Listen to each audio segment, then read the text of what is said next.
Good morning. Welcome to Inquisition Update. My name's Tom Fress, and I'll be your host for the next hour. Thanks for tuning in. And now I wish to continue our reading and discussion of the book, The Papacy and the Civil Power by R.W. Thompson. Still talking about the supposed temporal power of the Pope, the kingly power of the Pope, and how it was acquired, since it was not divinely instituted by Christ upon the Pope of Rome. How did it come about? Now, to begin with this morning, we'll begin at the start of the paragraph in which we were reading at the very end. For continuity purposes, you'll find it on page 260 at about the middle of the page. And we'll begin. It says, "It is of no consequence to inquire here how long the supernatural power conferred upon the apostles continued to be possessed by their successors in the work of spreading the gospel, whether it ceased with those who came directly in contact with them or with John, the last survivor. For if at the beginning the power was equally possessed by all the apostles and not by Peter alone, to the exclusion of others, it would be absurd and illogical to say that it survived to a single church alone, or to the bishop of a single church. That would bring about unity not founded upon Christ, but upon the supernatural power of one apostle, not a unity of affection, but of compulsion. For none but those who argue falsely will insist that the apostles changed their relationships to each other after the crucifixion, or that they designed that the churches they established upon principles of equality should have that equality either destroyed or disturbed. It is sufficient to know now that even the Pope, with infallibility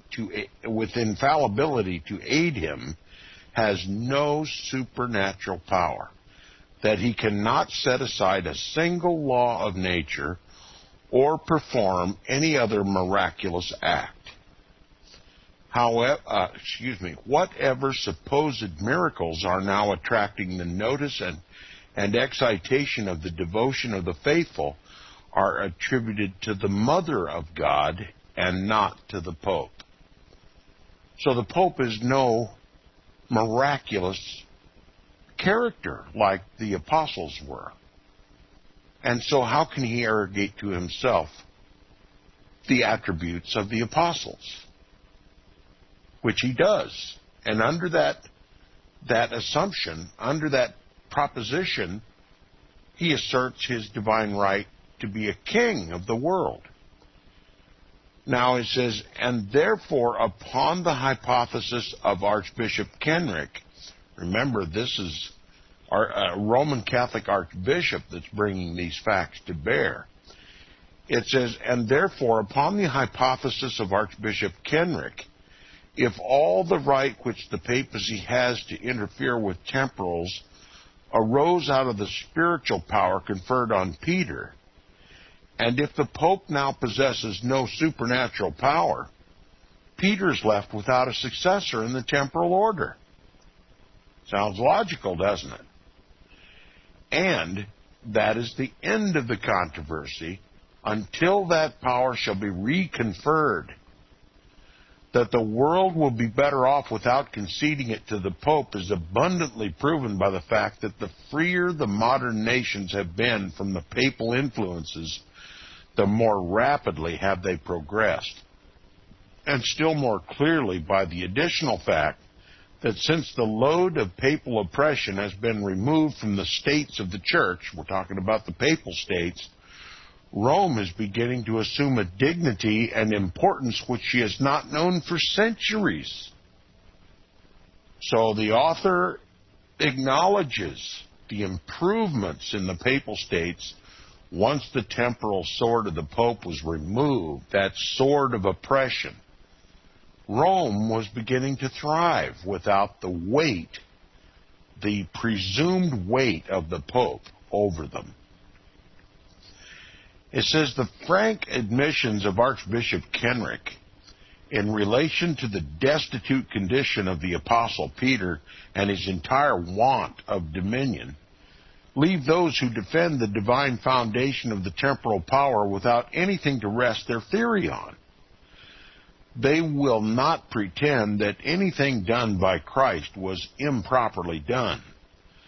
The church would pronounce them heretics if they were not ready to concede that the Christianity he established and the church he founded by apostolic agency were necessarily possessed of the utmost perfection.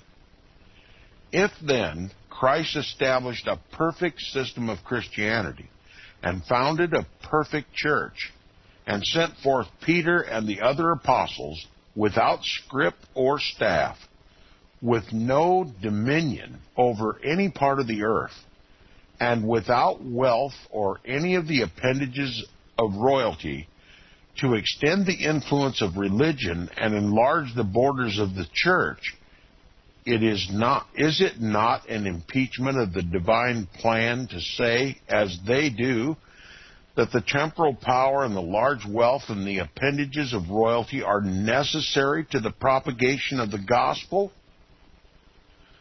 The apostles, without any power or dominion, did the work of the Master well and faithfully, and sought after neither at the hands of the government or individuals.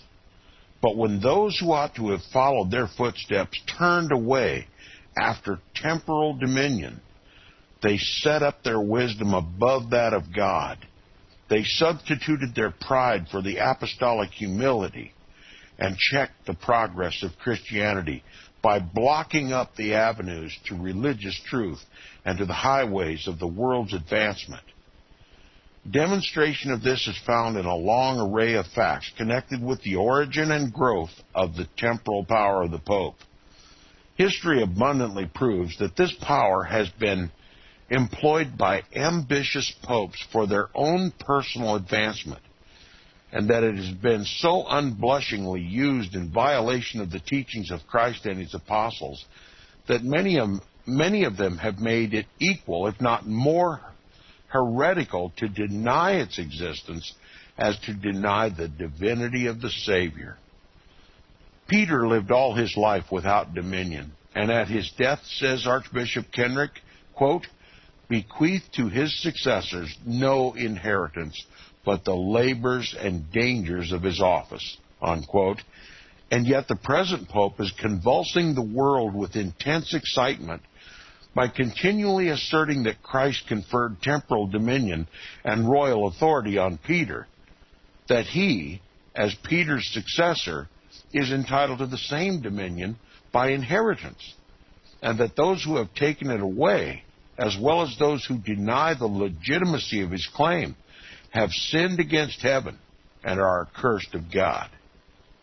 Why should he mourn so sadly and his supporters grieve so much at the loss of that which, as Archbishop Kenrick clearly shows, has been added by others since the death of Peter? Has Christianity so changed since then that it needs the aid of external force and temporal power to sustain it? But notwithstanding these admissions, so candidly and frankly made by Archbishop Kenrick, he falls at last into the same course of reasoning so common among the supporters of the papacy, finds in the circumstances according to him enough to satisfy his own mind that when the popes did come into possession of their temporal power, it was legitimately obtained and without any usurpation. Yet he has not and could not tell the time of this important event. He readily concedes that the document so frequently referred to by the Jesuits as the donation of Constantine is supposititious. In other words, just supposed, conjecture, okay? Yet concludes with De Meister that notwithstanding this, Constantine did make a donation of some kind, the nature and extent of which, however, he does not attempt to explain, for the manifest reason that he could not. The most that he can say of it, this donation of Constantine, is based upon the authority of the infidel Voltaire, who said that the Church of St. John, that's St. John Lateran in Rome, was quote, presented with a large revenue of lands in Cambria, and that other emperors subsequent to Constantine increased this patrimony. But Voltaire expressly says that this was not given to the Pope, but was a mere donation of property to the church, to a particular church in Rome, and it could not, therefore, have been any part of the papal patrimony out of which it was possible for the temporal power to have arisen. It is undoubtedly true that the Pope, as head of the church in Rome, did have a certain amount of authority necessary to enable him to see that the property of the church there and of those within that jurisdiction was properly taken care of and managed. In the aggregate, this property was even then more considerable and yielded a large revenue. Archbishop Kenrick says, upon the authority of Fleury, another historian, Roman Catholic historian, that it included, quote, some houses and farms, not only in Italy, but likewise in Sicily, Africa, and Greece, unquote. But this authority could not have been anything more than what was necessary to protect the use and enjoyment of this estate. The mere authority of ownership under the civil law, just as it is now secured to all the churches in the United States. The wealth yielded by it was attended with influence, but not necessarily such as pertains to the temporal power claimed by the popes. It was doubtless such as large possessions have produced in every age, for in this respect it is not probable that society has ever undergone much change. The power acquired by the possession of property is of a very different kind than that involved in the government and the management of public affairs. Archbishop Kenrick thinks that in the case of the popes, it was such that after Constantine removed the capital of the empire from Rome to Constantinople, quote, the Bishop of Rome was left in a position almost independent, the pontifical chair being no longer overshadowed by the imperial throne, unquote. In proof of this, he does not cite any grant or concession to the Pope, but merely a reply of Pope Leo the Great to the Emperor Marcian when he excused himself from attending a general council on the grounds that his absence from Rome would endanger the public peace, stating that temporal necessity does not allow me to leave Rome, unquote. But the learned archbishop strangely overlooked several important facts, which, fairly interpreted, do not support his conclusions. In the first place, we have seen that Constantine never resided at Rome, and therefore the removal of the capital to Constantinople could not have made the pontifical chair any the less overshadowed than it had been before. In the second place, we've also seen that when Constantine conquered Rome from Maxentius, he made no change in the government. Nor did he make any when he removed the capital, other than to divide the empire into 4 parts, leaving Rome under the government of prefects, who represented the imperial power. This temporal power was not shared by the popes during his life. In the third place, we have also seen upon the authority of Eusebius that he had become dissatisfied with the bishops and clergy on account of disgraceful quarrels, and had been, by imperial edict, confined them to their proper law, that is, to their ecclesiastical functions, a fact which forbids the idea that he conferred temporal power upon the Pope when he knew that thereby he would be violating his own edict. In the fourth place, he became, in the end, so greatly dissatisfied with the Orthodox clergy that he never united by baptism with the Roman Catholic Church, but banished many Catholic bishops. And still further, 100 years had elapsed from the death of Constantine to the beginning of the pontificate of Leo the Great, during which time so many changes had occurred in the empire under the government of more than a dozen emperors, that the condition of affairs created by Constantine could not be properly inferred from anything said by Leo to Marcion. The intervening years were too numerous and the multitude of events too varied. But a true understanding of the pontificate of Leo I will show that although he made extraordinary and almost superhuman efforts to grasp power, which did not properly belong to the papacy, for the purpose of bringing all the other churches into obedience to that of Rome, yet that what he did in that direction was based exclusively upon his claim of spiritual supremacy, and not upon his possession of temporal power, either as conferred by grant from the empire or as included in the spiritual.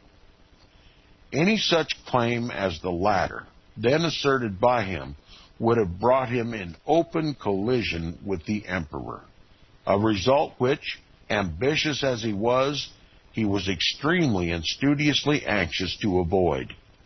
Yet at the same time, it is not to be disputed that Leo went as far as he dared to attach temporal supremacy to the spiritual patrimony of Peter, and if he failed, it was owing more to the firmness with which the Emperor Marcion retained possession of the imperial power than to the want of the skill, tact, and ambition on the part of the Pope for the acknowledged possession of all which qualities he has been placed upon the calendar of Roman saints and was won the title of great. He complained that the Patriarch of Constantinople had asserted rights as belonging to that see, which he insisted did not exist, and in a letter to Marcion begged him to, quote, to make use of his authority to keep the Patriarch in order and hinder him from encroaching upon the rights of other bishops, unquote, which exclusively proves that even in reference to such spiritual jurisdictions as involved the obedience of other churches and bishops, he recognized himself as dependent on the emperor. When he wrote to the bishops, he assumed an imperial air and expressed himself in words of imperial authority. But when he addressed the emperor, he exhibited the deference of inferiority. The First Council of Nice in the year 325 had fixed the time of the celebration of Easter, making it a matter of religious faith. Yet Pope Leo I, more than 100 years after, finding a controversy upon the subject still going on among Christians, wrote to the Emperor Marcion beseeching him to quote-unquote command that steps be taken to bring about uniformity. He also wrote to the Empress, exhorting her to use her authority to bring some monks to submit to the Council of Chalcedon, which was held during his pontificate and was one of the ecumenical councils. So does that sound like a pope that has any temporal power to even beseech the mistress of the throne? Not only is he putting himself at the beck and call of the emperor, but his spouse. And it said he had no power to restore Juvenal, Bishop of Jerusalem, to his see after he had been expelled, and when it was done by the emperor, thanked him for it. When disturbances existed in the Church of Alexandria, and both the contesting parties had addressed him on the subject, not having authority to quiet them, he appealed to the Emperor Leo to do so, and not to suffer heretics to trust themselves into the government of the church. He also solicited the same emperor to send Orthodox bishops to Alexandria and to restore the bishop of Egypt, who had been driven out by the heretics. When the emperor, of his own accord, removed a heretical bishop of the See of Alexandria, Pope Leo congratulated him upon the act and requested the appointment of another Orthodox bishop in his place.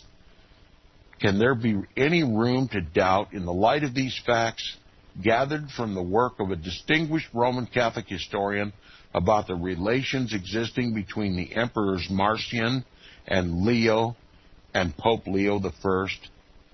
That this condition was one of dependence is left beyond controversy, and dependence, too, to such an extent as precludes all possibility of his having possessed any temporal power over the affairs of Rome or any other part of the empire, or any authority even in spiritual matters beyond the local jurisdiction of the Church of Rome, and that only in the same sense as to the same extent as was possessed by other bishops in the local jurisdiction of their several churches. So history reveals that at best, and I say this too is an excess, that at best the Bishop of Rome had spiritual authority only and only over the church at Rome. And I even deny him that. That Pope Leo I was a great man and a great pope, nobody ought to question, says the author. He was so immeasurably above other popes immediately before and after him that he is entitled to a prominent place in history. That he was also ambitious is an accepted fact. But we should keep in mind the difference between the ambition to govern the world and the power to do it. The one is a sentiment, the other a fact. He undoubtedly claimed that as the successor of Peter at Rome, he was endowed with divine authority to govern all the churches of the world in spiritual things, because the Roman Catholic Church was the only one founded on Peter, and therefore was the quote-unquote mother and mistress of them all. And anybody who's familiar with their Bible knows who that mother and mistress is and where it is spoken of in God's Word. And it clearly describes it as a whore. And that's what the Roman Catholic Church is, the fulfillment of Bible prophecy, particularly Revelation chapters 17 and 18. Rome, the Roman Church, prophetically identifies herself as a mother and a mistress, claiming that title as her just authority over all the other so-called Christian churches in the world. And I maintain that those churches in this world called Christian who submit to Rome's authority have committed fornication against their Lord and Savior and have slept in a foreign bed. And they ought to repent. And that means getting out of this ecumenical movement and exposing it for what it is.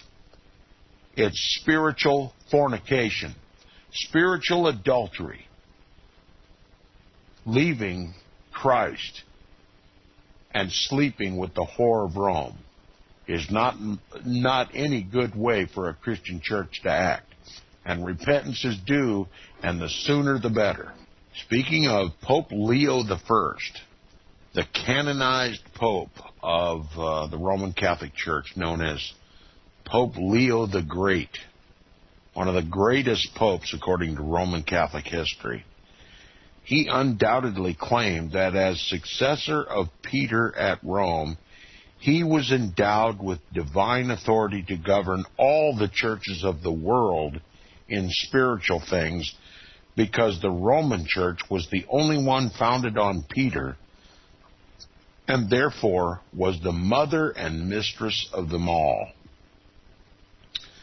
Do you suppose that's why in Revelation chapter 17, the apostate ecumenical evangeli-belly churches who are now in bed with Rome in this ecumenical movement are designated her daughters, harlot daughters? They've conceded that they left Mama and they made a mistake and now they wish to come home. Mother and daughter relationships. Before the break, I said that I don't concede even the fact, as asserted by Rome, that Pope Leo I was the legitimate spiritual authority of the Church at Rome. I will make this clarification. He may have been the spiritual leader of the Church at Rome, but the Church at Rome was not that church established by Paul in Rome. That the Church of Rome has been apostate since its very beginning. Christ was never the center of that church. It was not started by Paul. It was started by Simon Magus, as we alluded to yesterday on the program. God's true church was persecuted and nearly wiped out. And most of them fled Rome, and those who remained in Rome simply stayed in the shadows, met in catacombs, met in private circles, met in private houses. It was a persecuted church, just like God's church has always been persecuted. This big, boisterous, pompous, blasphemous, fancy gold-plated church in Rome was not the persecuted church. It was the persecuting church. Now I'll continue. Speaking of Pope Leo I and this mother and mistress of all the churches, it says, and that he would have stretched this authority so far as to have included temporals, but for the decisive stand taken by the emperors is equally undoubted. For he went so far as to foreshadow the extraordinary pretensions which other popes attempted to justify several centuries afterward by the authority of the false decretals. The false decretals, and you've heard me talk about them before. Another title given to these false decretals are the pseudo-Isidorian decretals. And we'll talk about them extensively during the reading of this book. These false decretals, which as well as understood were forged for the express purpose of supporting the temporal power of the Pope. So starting from the beginning, we have this so-called donation of Constantine, which is absolutely baseless, understood even by Roman Catholic historians to be a pretentious farce, a fabrication, a lie, to justify the temporal power of the Pope, to give it basis, and it has none. It's understood by the most devout Roman Catholics.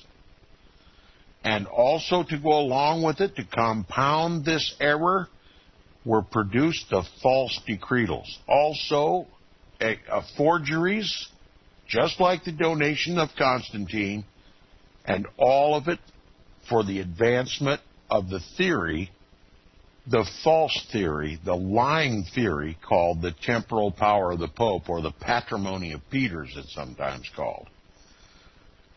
Now, continuing, he said he brought the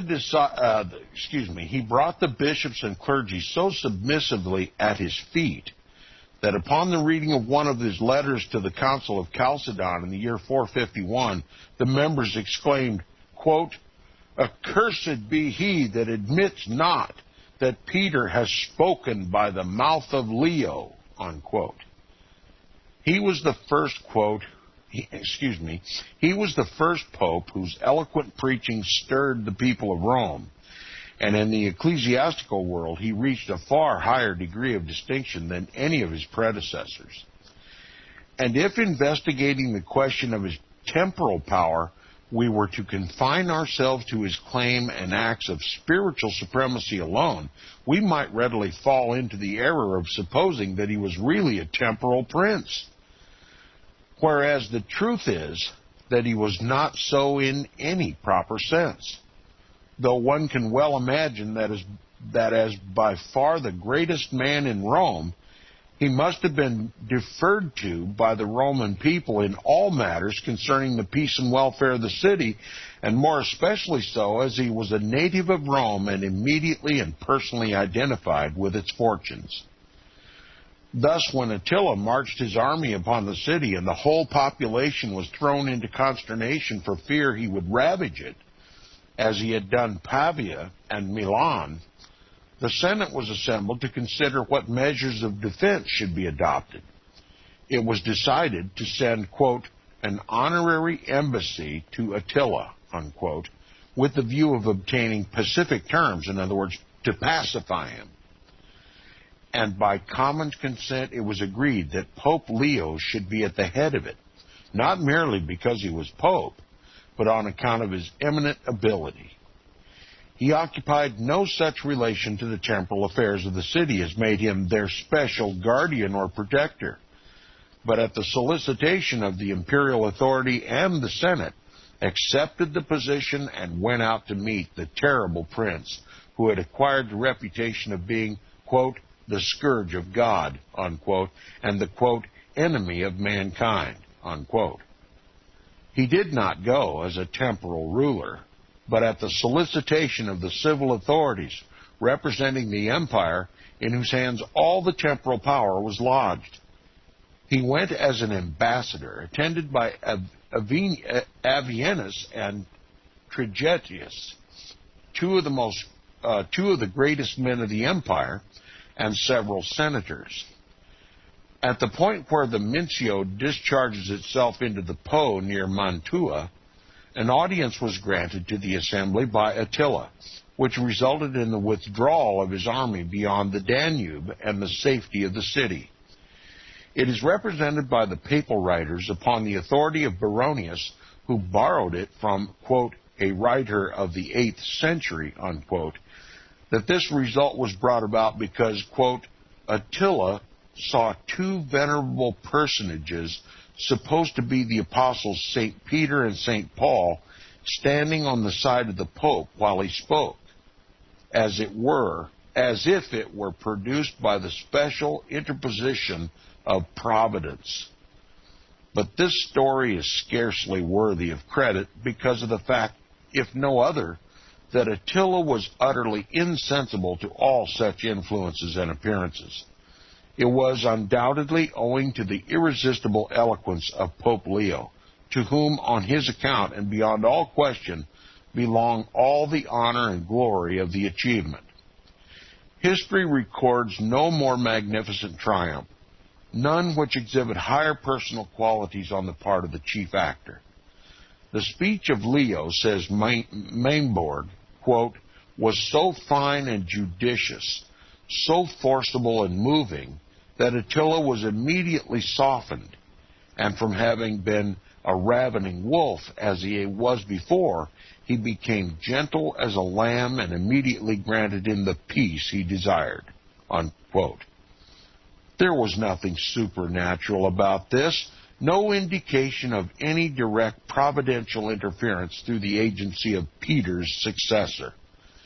And the additional story of an old man with a drawn sword having been seen by Attila in a vision and his having been terrified by his threats is still more unworthy of belief.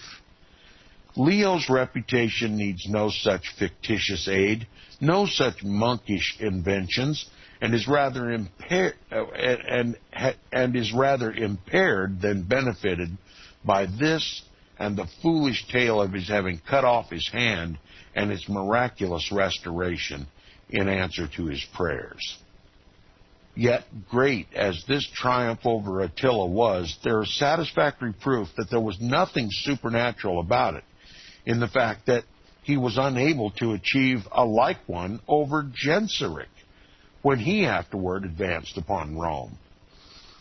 Although his influence was then sufficient to cause three of the principal churches, including that of St. Peter, to be exempted from the general pillage, yet the city was otherwise subjected to terrible devastation.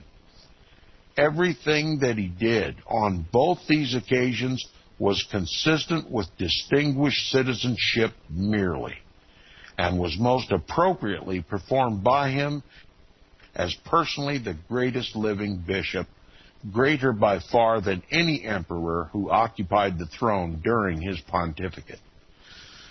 But high and distinguishing as were the qualities which rendered Pope Leo I the most conspicuous man of his age, there's another aspect in which his character is to be viewed, which, while it exhibits his thorough devotion to the papacy, leaves a blot upon his reputation which no adulation can gloss over.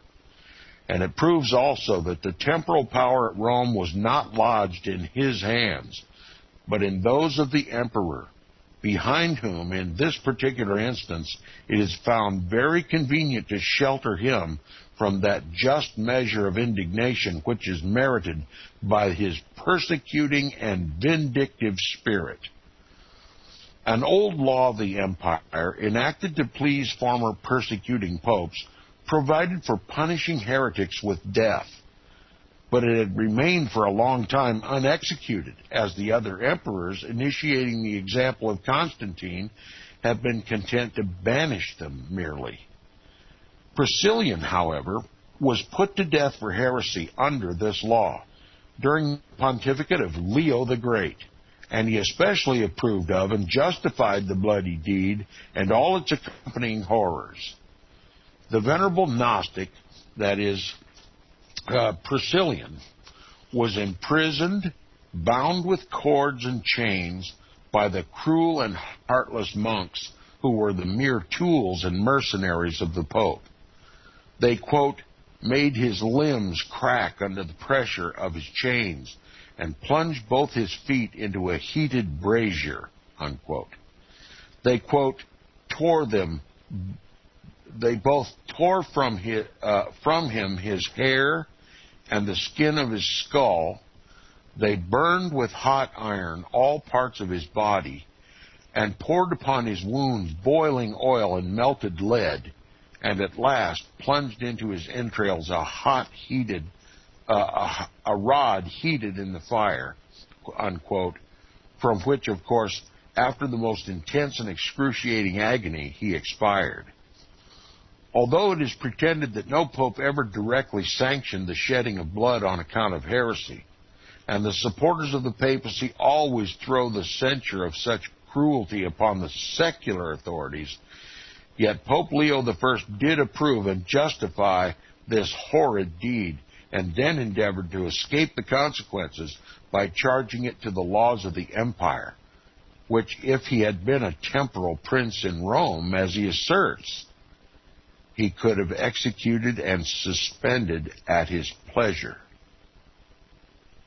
For this act of approval, he must stand at the bar of the 19th century, equally culpable as the civil authorities of the empire, and more so for the detestable sentiments in which it was expressed.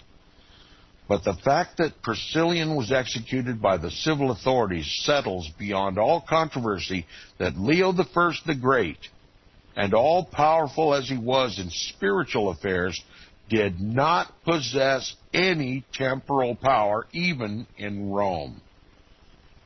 And Archbishop Kenrick honestly concedes this when he says, quote, although the Bishop of Rome was not yet a temporal prince, yet his spiritual power was surrounded with so great secular influence that he almost ranked as a prince, unquote.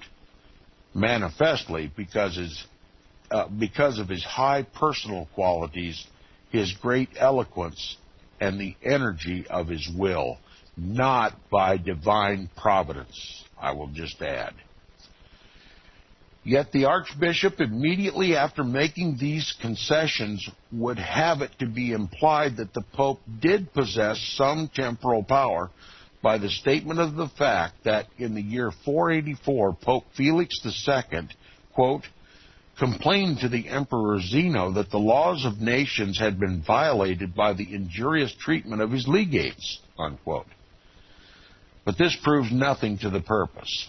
It had long been the custom of the Christian nations to receive the legates of the Pope and to treat them with that degree of respect to which the Roman Church was entitled, so long as their mission were confined to spiritual matters.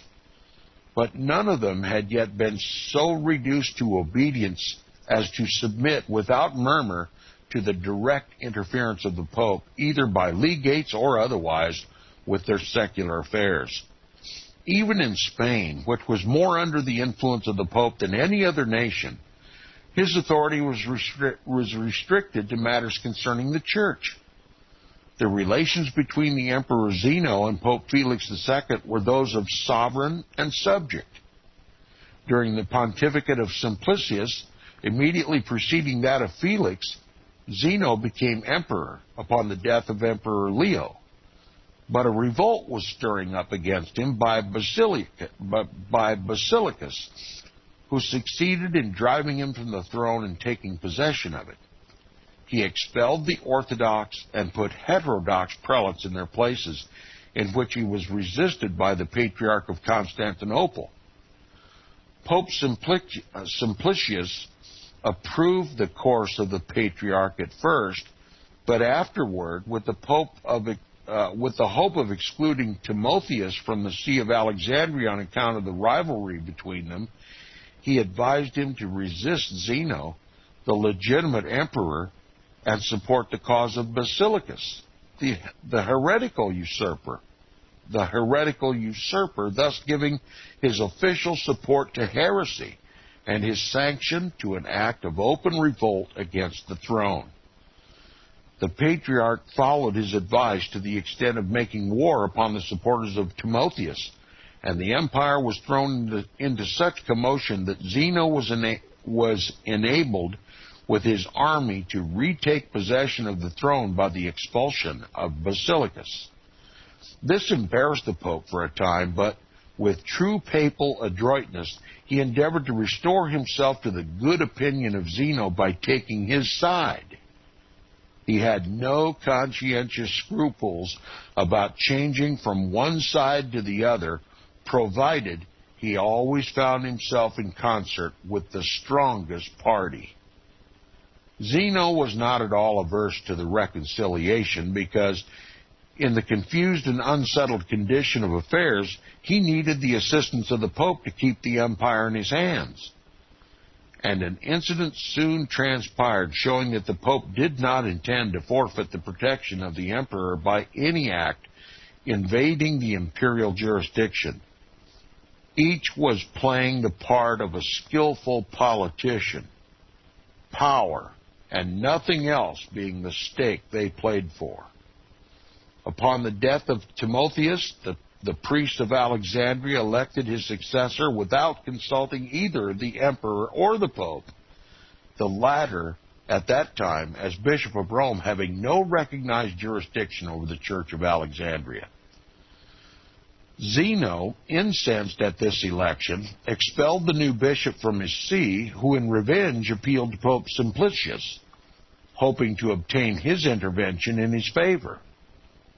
Probably the Pope, in order to increase his own importance and authority, might have decided the appeal, but he was given to understand by the emperor that it was an affair beyond his jurisdiction, and he submitted to the necessity of non-interference and left the emperor to have his own way, even upon this ecclesiastical matter, if so much importance as the appointment of a bishop over the Alexandrian Christians. At the commencement of the pontificate of Felix II, this expelled bishop was at Rome, and so played upon the prejudices of the Pope against Constantinople as to induce him to send legates to the emperor to protest against the protection given to heretics there. These legates, being engaged in what Zeno considered an insolent mission, were arrested by his orders, thrown into prison, and threatened with death. But they had an equal appreciation with the Pope of the advantages of being on the strong side, and obtained their freedom by recognizing as the legitimate Bishop of Alexandria the heretic against whom Pope Felix had protested. When they returned to Rome, they were deposed and excommunicated. Failing then to bring the Patriarch of Constantinople over to his side, Pope Felix issued the bull of excommunication against him and addressed to the emperor the letter mentioned by Archbishop Kenric, complaining of the treatment of his legates. All this was done by virtue of his spiritual authority alone, but even in that aspect of it, nothing was accomplished by it, for all his pretensions were treated with scorn by the emperor, with whom he had no inclination to come into direct collision. Although he had much to be proud of and exercised plenary powers in all the ecclesiastical affairs at Rome, whenever he came in conflict with the emperor, even in reference to the domestic affairs of that city, he was reduced to the condition of a subject and laid no claim to any temporal power whatever. And thus it is certain that at the close of the pontificate of Felix II in the year 492, the Pope of Rome neither had nor claimed to have any temporal power as a part of the patrimony of Peter, or derived it in any other way. He was a mere bishop, like the Bishop of Alexandria, Corinth, and other places, and his powers were limited to the administration of spiritual affairs. In temporal matters, he was as much a subject to the emperor and the laws of the empire as any of the inferior clergy or the people. The struggle, however, for the acquisition of temporal power went on all the time, with results varying according to the circumstances. The strong popes gained upon the weak emperors, but when the latter were courageous enough to assert and maintain their authority, the authority of the empire, the papacy was dwarfed into the narrowest proportions.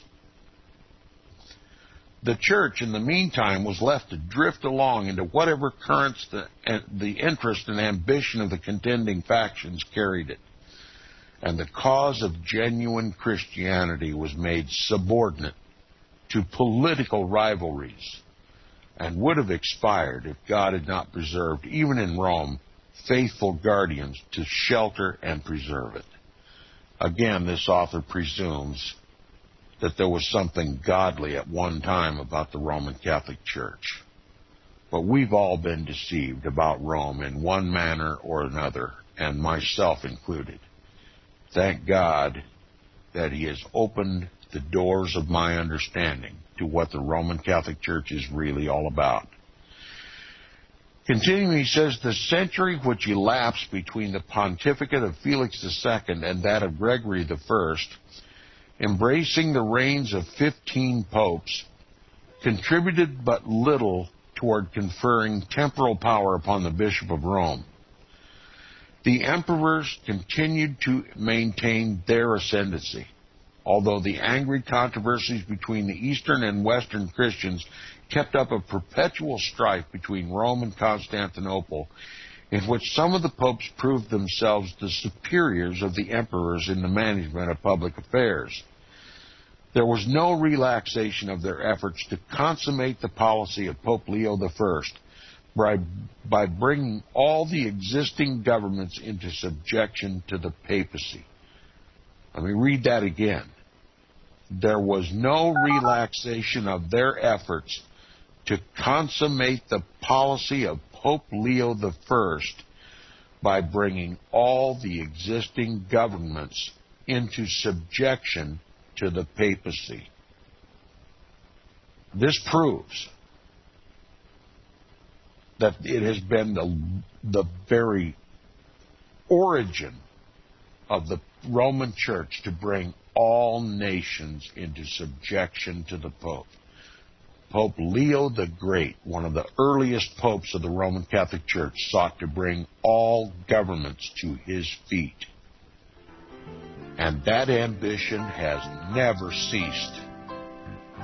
And it is the New World Order. Thanks for listening. We've wrapped up the week. I'll see you Monday on